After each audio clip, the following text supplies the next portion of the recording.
Life is spiritual. 21 deadly spirits that affects and destroys your destiny that must be dealt with. And I want to ask everybody on YouTube right now, do me a favor and give us a thumbs up and then subscribe to the channel and click on the notification bell. Let's get into this. Number one, the Spirit of Cain. This is a spirit that resides in families and family members who are jealous of one another. And behind the Spirit of Cain is what we call a murderous spirit. You see, Cain was envious of the offering that Abel gave, and murder was the result and the consequence. So when the Spirit of Cain is in your presence, whether it is in family or in a spiritual family or in amongst friends, a group of friends, or at your workplace, it is an envious, jealous spirit whose root is murder. It might look innocent because it'll look like a family or a friend, but in its heart there's envious. I'm not speaking of a person here, eh?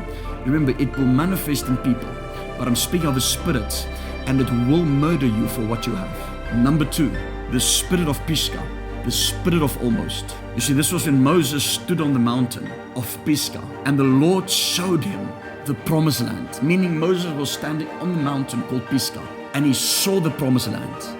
But the Lord said to him, you will see it, but you will not enter it. And there's a spirit of almost, a spirit of Pisgah that is operating in people's lives. Every time just before they get to a breakthrough, something happens and they miss it. It's like the man laying at the pool of Bethesda. An angel, there was a certain time when an angel would come down and stir the waters of the pool of Bethesda. And the first one that would get in would be healed. And this man would have somebody carrying him there. And he would miss it and miss it and miss it. Every time just before he gets to the pool of Bethesda, somebody else gets in ahead of him, steals his breakthrough, and he almost made it. Let me get into the third spirit, the Spirit of Absolom. Number one, the Spirit of Absolom resides in churches and causes church splits. It causes sedition to take place. When an Absalom spirit rears its head in your church, you need to cut off its head very quickly, publicly if needed. This is also a spirit of Absalom that goes into your children, a curse that goes into your children, and to do evil against you. Let's get into the fourth spirit, the Spirit of Ahithophel, the voice that sounds like God. You see, the Spirit of Ahithophel will whisper into your ear advice and counsel that sounds exactly like the voice of God, but it's not God. It has an evil intention. It can be in a person that is being used by the enemy to speak something. Gives you counsel. You're getting, just before you're getting breakthrough, you're getting counsel to go left or to go right, to another direction. It's the evil counsel, evil consulting that comes against you. It's also evil meetings that is held against you. Number 5, the Spirit of Uzziah. Isaiah chapter number 6, verse number 1. Isaiah is saying, in the year that King Uzziah died, I saw the Lord sitting on a throne, high and lifted up, and the train of his robe filled the temple. The Spirit of Uzziah is what we call the blinding of your eyesight, the destroyer of visions, the destroyer of destiny. It is the spirit that makes you blind and not encounter God. Only once Uzziah died did the prophet Isaiah see the Lord high and lifted up. But before the death of Uzziah, the prophet Isaiah could not see the Lord. And when this spirit is operating in a person's life, it causes their eyes to be blinded from seeing what God has for them and seeing the glory of the Lord, the train of his robe. The sixth spirit, what I call the spirit of backsliding. Others call it the spirit of Egypt. It is when somebody still has the desires of backsliding in them, the desires of the previous life, of worldliness, and wanting to go back there. And there will be an energy and a pull in them towards worldliness and going back to the old life. That power has to be broken over believers' life, and the way we do it is through baptism, water baptism, and full deliverance. Remember, Israel, God's people, had to walk through the Red Sea. Then there was wilderness, then they got into the promised land. But they had to walk through the Red Sea. It is death. They had to die unto themselves. For you to break the power of the spirit of Egypt, death and dying to yourself must take place. The spirit of Pharaoh. What does the Bible say about Pharaoh? It says that by the fourth miracle, when the dust was turned into lice, that Pharaoh's heart was even hardened more. This is a spirit. This is somebody. They can even see the works of God. People, even the magicians, can tell them this is now God operating. No longer evils. They can see it is God, fully explainable, but they still harden their heart. It is the spirit of stubbornness, idolatry and witchcraft. In that stubbornness is, remember, what we call idolatry. The book of Samuel says that stubbornness is the sin of idolatry. Pharaoh had magicians operating for him. The spirit of Haman is a spirit that is plotting to kill you before your time. The spirit of Balaam is the spirit that curses but looks like the prophetic. It's the spirit of false prophecy and false prophets. It's the spirit where witch doctors and occult practices works against your case, works against your life.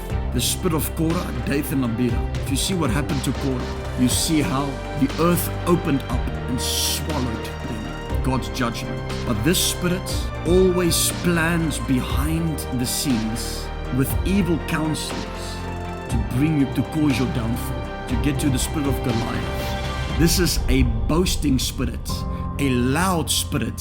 It is the one that keeps spewing out threats and intimidations and boastings against you. It is that one that comes on Facebook and keeps attacking you as a minister. Their bark is louder than their bite. Goliath was making noise, throwing insults and threatenings for 40 days, just intimidating as well. When you listen to the voice of Goliath, you'll be intimidated.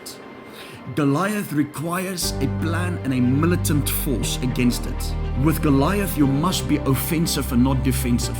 The moment a Goliath spirit is in your life, that means they're making a noise everywhere and you go into a defensive mode. You are defeated.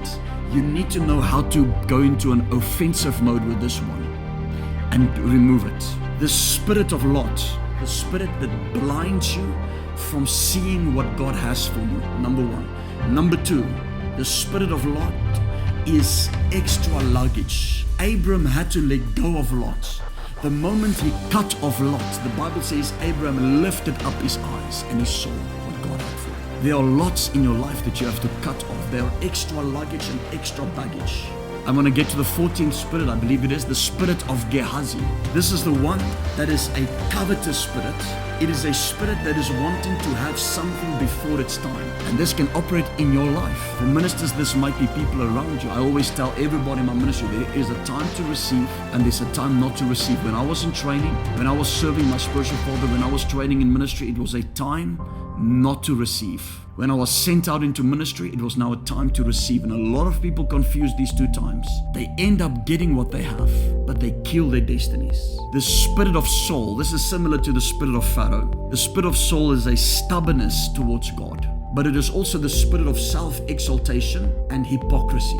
This spirit will make you think you are in position and anointed when you are no longer anointed. Saul was anointed for 2 years, but he ruled 38 years. He was fired, he just didn't know it yet. This devil will make you blinded to think that you are still anointed of God and you are no longer anointed. This spirit will make you turn against your successors that is coming after you, the next generation that is supposed to be your legacy.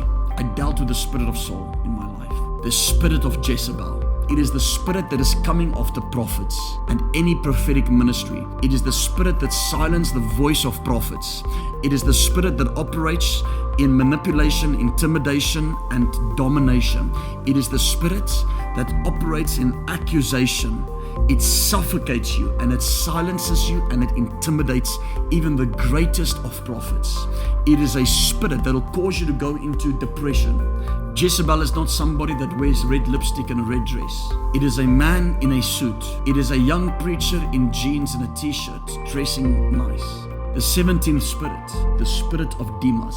He loved this previous world and what it could offer him, and he went back there. Demas is the spirit of backsliding. And this spirit enters so many believers. When I speak about the spirit of Egypt, the spirit of Demas, these are spirits of backsliding that wants to come in and cause you to backslide. I've seen so many people on fire for God. I've seen so many people loving God, serving Him 3 months, 4 months, and then Demas comes in and causes them to backslide. Nobody impresses me serving God for 3 months, 1 year, even 2 years. You impress me when you faithfully, committedly serve God and serve man for 4 years or more. Then I'll be like, okay, there might be something in this person. The 18th spirit, the spirit of Judas.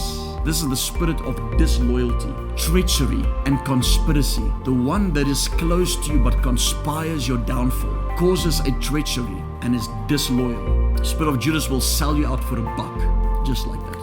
We are now by the 19th spirit, I think. The spirit of Kadesh Barnea. Kadesh Barnea will cause you to go in circles your whole life. You'll feel like nothing is happening. The Israelites walking around the mountain. It's different to the spirit of almost Pisgah. This one allows you to walk in circles your whole life. 20 years, it feels like you're back at the same place. The spirit of Assyria, this is the one that will destroy the glory of God from you. It is like a parasite that sits against you. Oh my God, have I had this one. Latched unto you to steal your glory, to remove your star from your life. It is a destiny destroyer, the spirit of Dagon. This is a power that is not afraid to confront the presence of God head on and face on. But Dagon will cause itself, or will find itself fallen down, broken down at the threshing floor. The Bible says specifically when Dagon fell, its hands was cut off, its head was cut off.